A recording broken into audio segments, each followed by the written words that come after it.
What what were the biggest takeaways, preseason takeaways between the Sixers and the Cavs?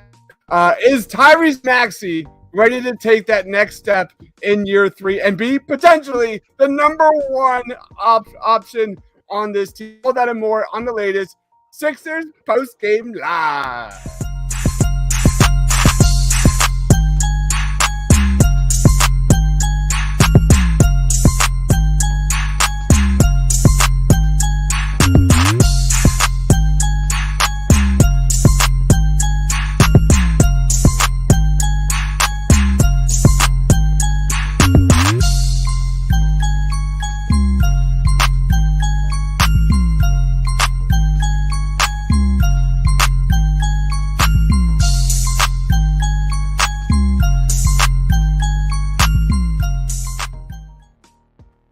What is going on, everybody? Welcome to Sixers Post-Game Live. We are breaking down Sixers versus Cavs. Another very positive game for the Philadelphia 76ers, 2 games into the preseason. We are breaking it down. Joining me, as always, my man Sean from Pick Swap Media. What is good, Sean? Yeah, I'm excited. That was one of the more into a preseason game than I think I've ever been. So kept me on the edge of my seat. Saw the Montrezl Harrell just chirping, everything. Tyrese Maxey looked awesome. It went down to the wire. So great stuff from a preseason game. Very happy all around. Also joining us, man, Pat. I just saw him for the first time, met him for the first time down at South House in South Philly. What is good, Pat? Dobbs, look, thank you for having me on here. I'm so pumped, so thrilled to be on the panel line today. And listen, man, as my man up here, Sean said, this has been one of the cooler preseason games I was locked into. I mean, you had Tyrese Maxey going 3 for 3 from the from the perimeter. I mean, and the bench. This is what we all want to see, the upgrade to this bench, and the bench was hot. The bench was hot. I mean, how do you want to break down like Montrezl? You want to look at him. You want to look at some of the other guys who are really standing out. I mean, this is what we want to see. You want to see Anthony Melton up and down the court in that first half. I mean, this was exciting basketball. I can't wait for in 2 weeks. Can't wait. Love the positive energy because I don't think we're getting enough of the positive energy with the Sixers because I think. You look at last year, you had your main wings of Furkan Korkmaz and Matisse Thybulle. This team has upgraded big time with regular rotation and some. But let's start off with Tyrese freaking Maxey. Let's just right in because what a start to the preseason for Tyrese Maxey. 28 minutes through 4 quarters, 41 points. He's now shooting 15 of 19 from the floor, 5 of 7 from three-point range. Tyrese Maxey, his shot making, he actually is making me question. Not only should be the number 2 option, offensive option moving forward, but could he be the potential number 1 option? Like that's how good he has looked with the basketball in his hands. Everything should funnel between Joel Embiid and Tyrese Maxey moving forward. Period. What was your take, Sean?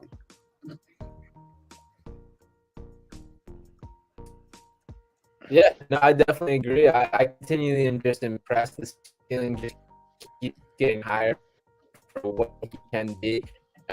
So much about Harden. There's a good portion of me that's more optimistic about what Tyrese Maxey is going into versus what we really had with James Harden. And that's not a terrible thing. The trio of the Embiid, Harden, Maxey that really has to be the top talent.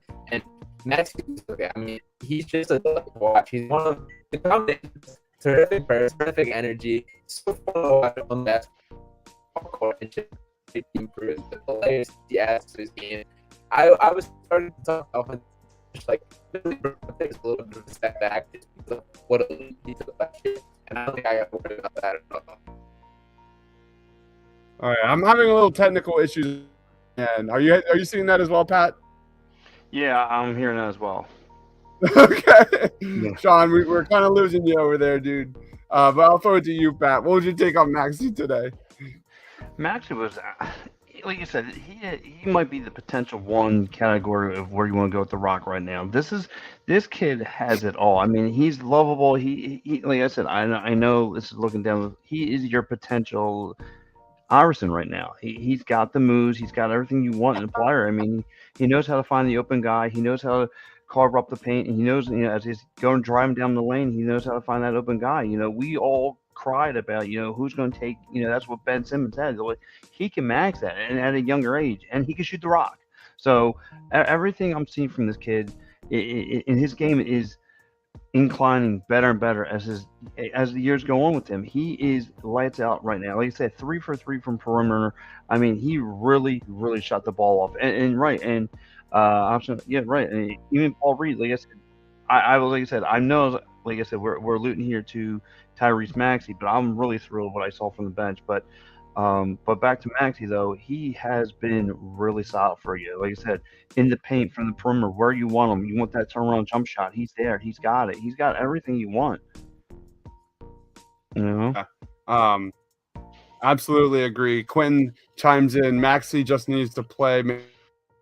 I think we're seeing that development right now. I mean, through 4 quarters, with the ball in his hands, whether that's in the catch and shoot, attacking the glass. He had an amazing drift through traffic, reverse layup in the game. Tyrese Maxey's next step. He's got to improve his on-ball defense. He's got to improve as a decision maker in terms of facilitating for others. But he's just a microwave scorer. That's what we're seeing. That's what he is. Again, 40 plus points, I think, in just 20-some minutes in the preseason. It's just bonkers. Bonkers. If Doc Rivers doesn't stagger the ball between Embiid and Maxey, first unit, second unit, it doesn't matter. Those two should be getting the ball because that's how good they have looked. We have a question here from John. Opinions on Paul Reed? I thought he had another really good game tonight. My boy was very happy. He was active. I really liked his defensive energy there, especially he got his passing lanes. There was one play where it resulted in a missed shot, but great perimeter defense as well. I like Paul Reed. I'm a big time Paul Reed guy, but there's another guy that's kind of coming in and making a huge imprint on his for rotation minutes, and that's Montrezl Harrell, which we'll talk about in a little bit. But to you, Sean, what was your take on Paul Reed? Yeah, and we kind of discussed it a little bit on Monday, but I see the potential of these guys playing together on the court as well, and we saw that a little bit tonight. I thought that was cool. I thought Trez definitely stole the show for those moments, but I think it's going to be like – I kind of compared it like they're an offensive and defensive versions of each other. Like B-Ball Paul's money's going to be made being active, getting in passing lanes, getting his hands all over the place. He's not as polished offensively. He probably never will be, but the traits that he does break defensively are super valuable. And like, we've never had a backup big that can slide out on the perimeter the way that Paul Reed does regularly and is very good at, and the way he uses his hands. So I was thrilled with what I saw again. He also bled all over the court and caused a hold up at one point today, which is just classic B-Ball Paul, always doing something. But overall, I was pleased with what he did, and I'm happy to see him kind of having the inside track on the backup center minutes. I was happy to see him first off the bench again today. Love it. What about you, Pat? Any thoughts on Paul Reed before we get into Montrezl Harrell? No, and I agree with Sean. Like, this is your one option coming off, your backup after Embiid, and he showed he's worth it. Again, am I getting a little, do I have the blue and red sunglasses on right now? Am I all Sixers excited? Of course I am, and I should have every right to be. He played like he wanted to play for a contract. Like, he was money hungry to be on that court. Like he said, he bled. He made all the stops. He's doing everything that you want out of a what your rotation of a your backup big man wants to be. Like I said, I love seeing everything from Paul Reed tonight.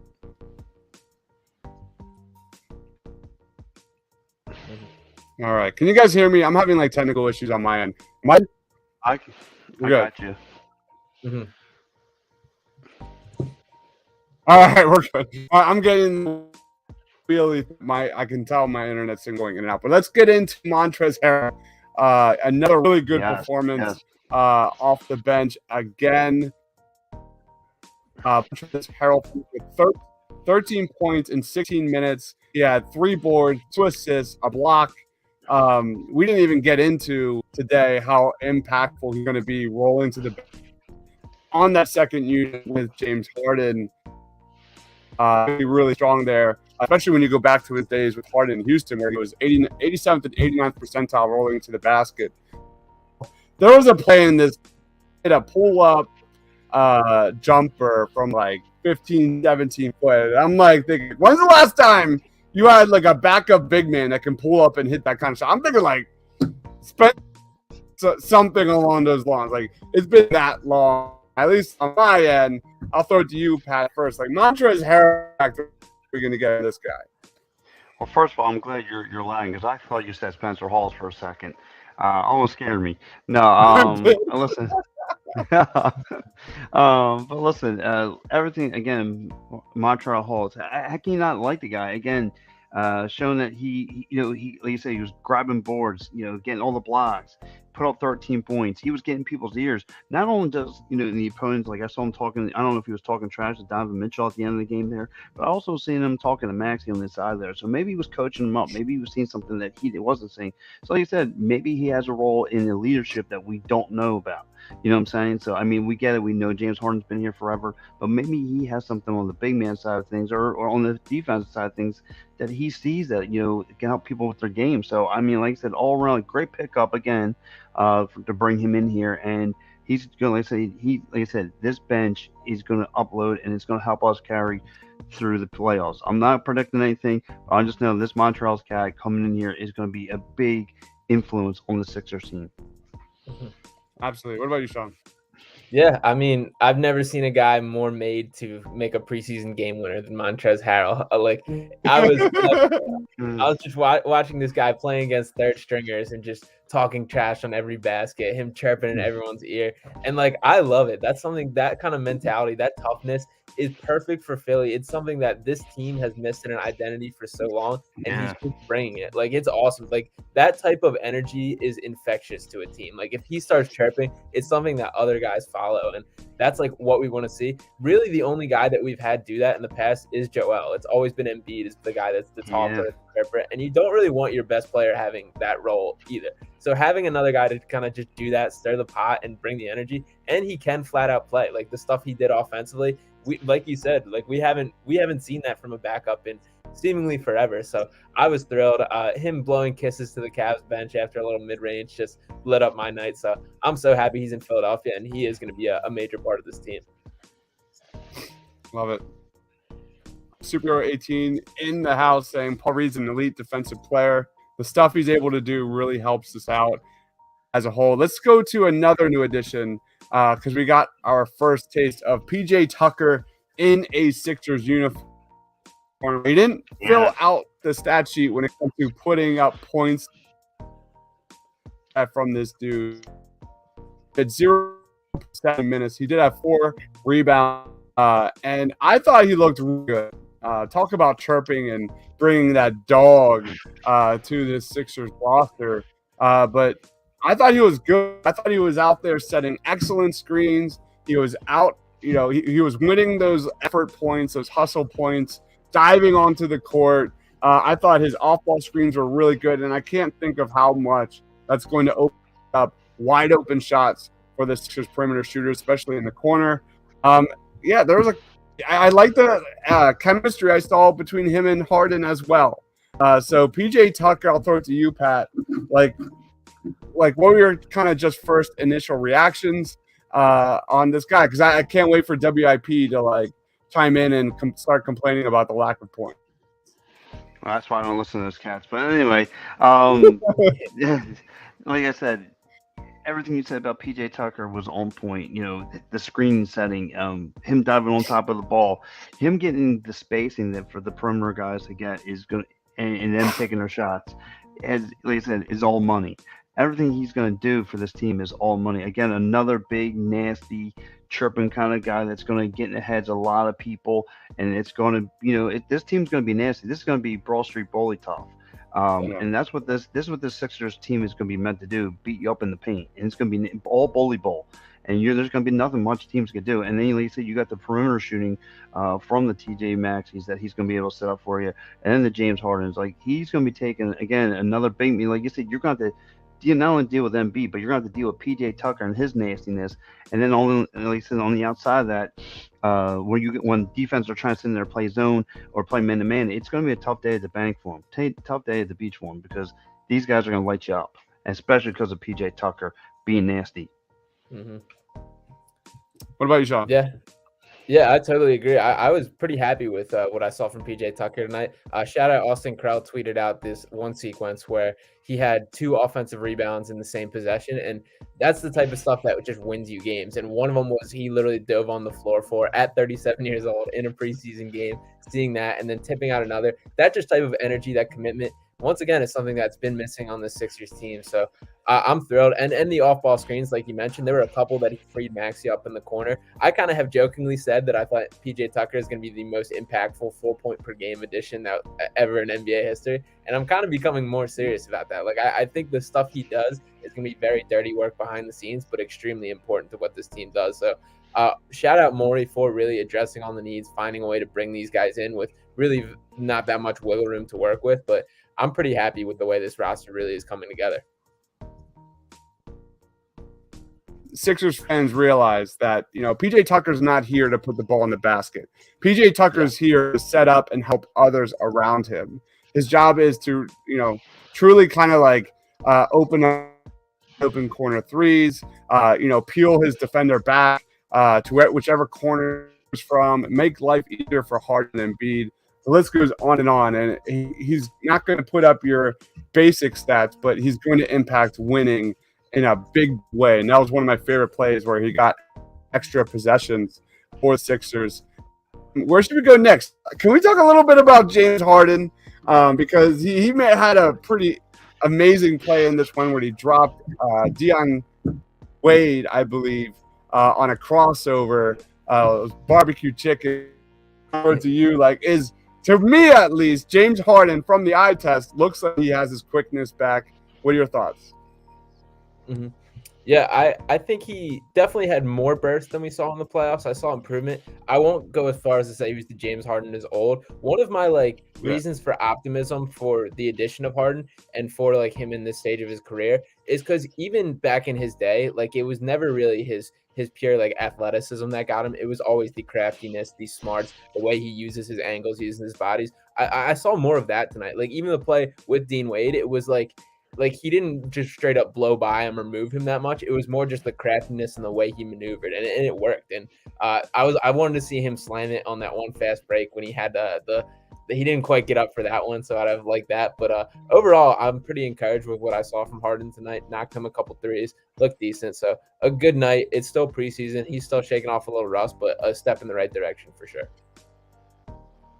I'm fairly certain he beat Isaac Okoro off the dribble at least a couple times. At least. What about you, Pat? Same. Like I said, I'm not getting too thrilled with this guy. I'm not getting too excited. I still have some worries about James Harden personally, but what I saw tonight was, like you said, alluded to earlier, the eye test. He looked okay, looked fine.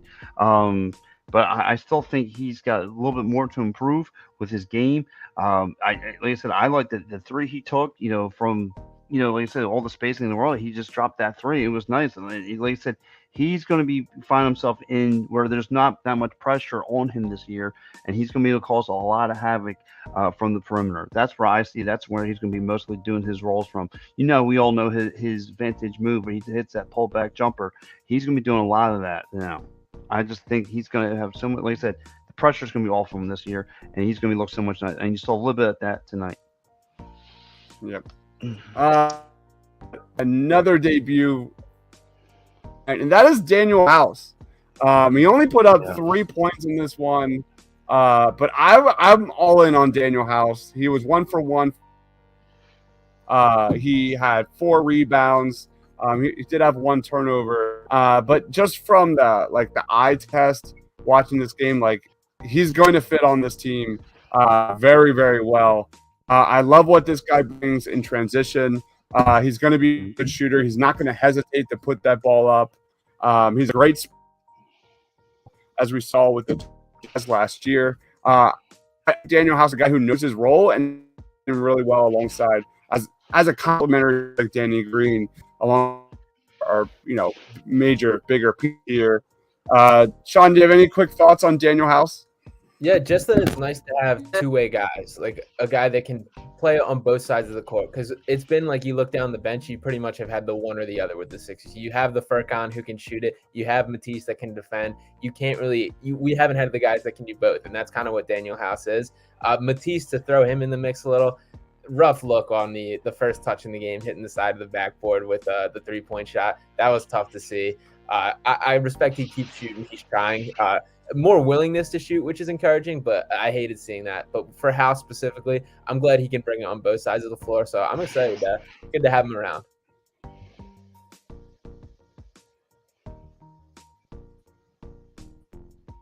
Pat, what do you think?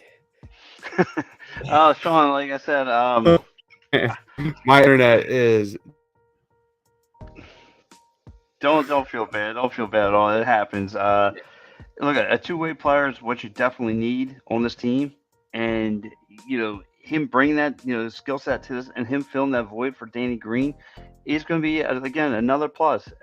Like I said, when I saw the Sixers make all these all-season moves with bringing these guys in, Anthony D'Anthony Melton, bringing these guys in, like I said, it's going to help this team. Like a lot of people, everyone looks for that big name superstar to come in and make the impact.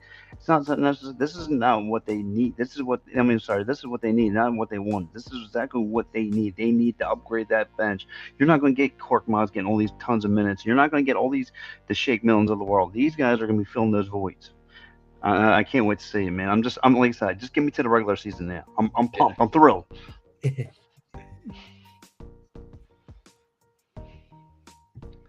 And I'll tell you one more, because and like I said, I'm going to be taking most of my money, and I'll be taking down the Wells Fargo. And usually I go down to see the orange and black, but they're not going to get a cent. I'm taking it down to see this Sixers team because I'm thrilled. I can't wait for the Sixers this year. I can't.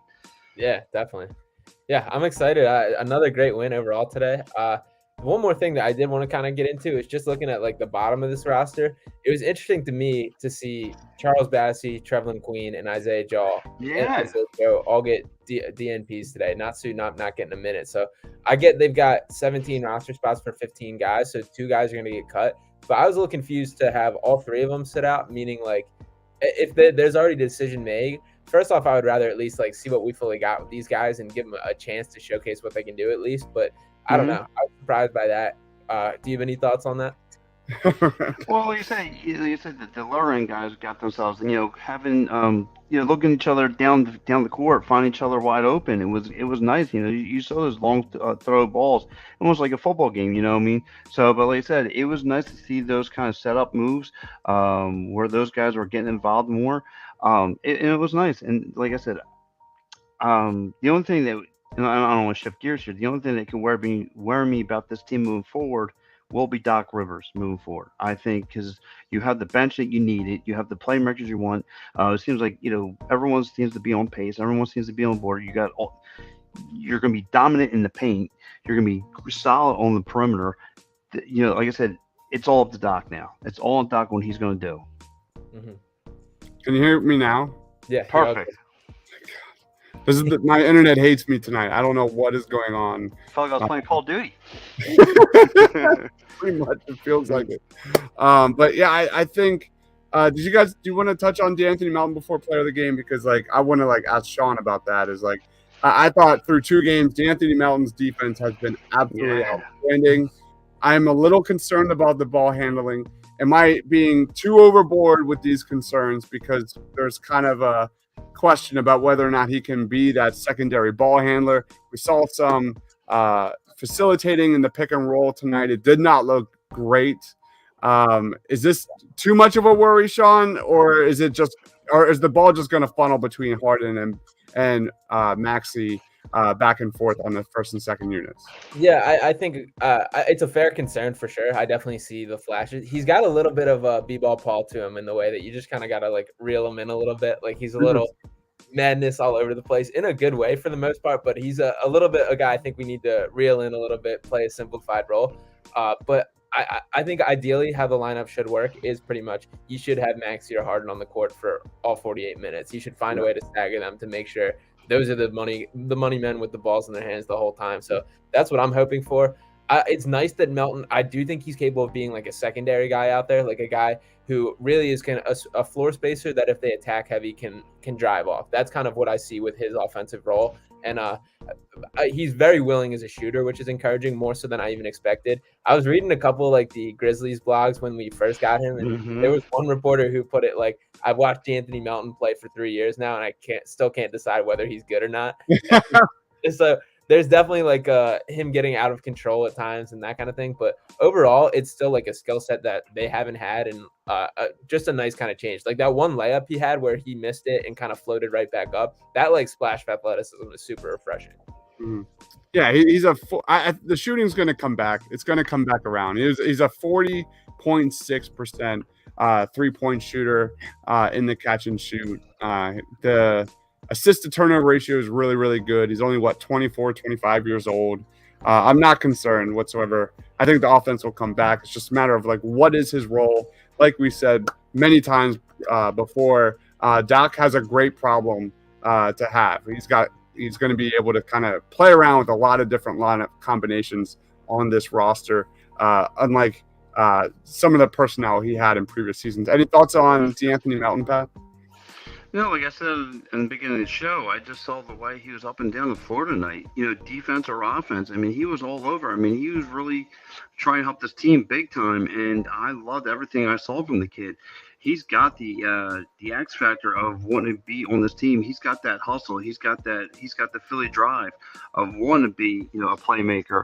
Now, like you said, I forget what you say, 46 from a catch and shoot. That's not bad at all. I mean, he's going to be able to release that rock pretty fast. So, again, another void of filling in for the Danny Greens of the world.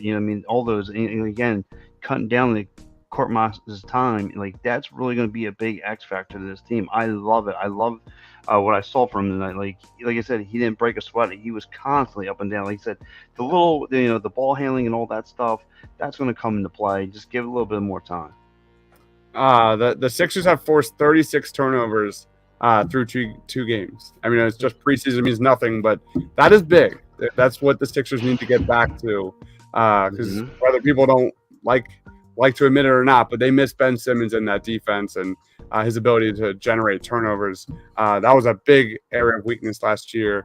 Hopefully Melton is part of the solution in that regard. But let's jump right into our player of the game. This is where, Pat, we pick one. If you pick that one, you can't repeat that Sunday. I'm going to throw it to you first because it's our first time doing our show together. Go ahead, man. Okay, so mine, it would have to be Maxey. I mean, I'm sorry to be a layup here. Sorry for it to be the opposite layup.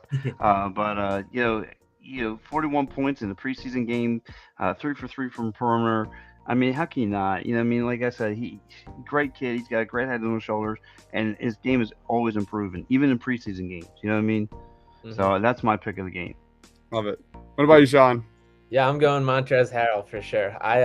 I couldn't take my eyes off him tonight. Like that whole second half of him just creating chaos, talking, flexing, everything about it, I totally loved. And it's amazing to bring that kind of mentality in preseason to me. So I can only expect even more from here. And that's been my guy for a while. I'm excited to see it all like coming to fruition. And it just looks great to just see these guys in a Sixers jersey on the real thing.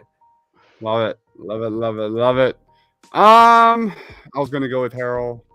I'll give Tobias Harris some love tonight because I thought he looked really good. I think in the first quarter, he had like 9 points. He was leading the way offensively.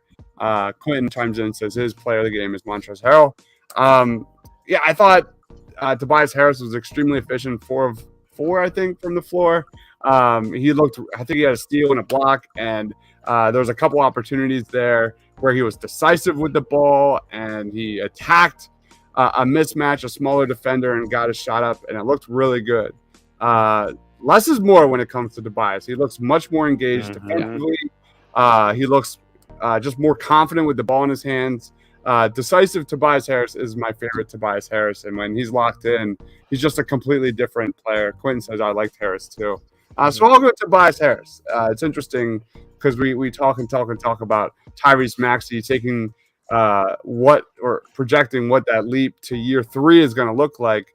But man, I think less is more when it comes to Tobias Harris, and I think could have a really good, efficient season with less touches, less usage rate, and focusing more defensively and with that 3-point shot. Nick chimes in and says Trez is Philly. Yeah. Do you have anything to add to that, Sean? Yeah, real quick, me and Pat kind of touched on it when your internet was out real quick, but I wanted to get your thoughts on Charles Bassey, Isaiah Joe, and Trevlin Queen, all with DNPs today. I expected that out of Bassey. I just don't think that dude is ready. The one that really bothers me is Isaiah Joe. I mean, like, anybody out there watching Matisse Thybulle out there just jack up brick after brick, bobble every single pass that comes his way inside the paint. One of his shots like hit the backboard, and it was like there was no defender within 10 feet of him. Yeah. I like that he's putting up his shots.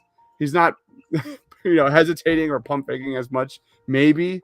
But his offensive woes are so bad that I just don't have any faith in that guy, especially come playoff time.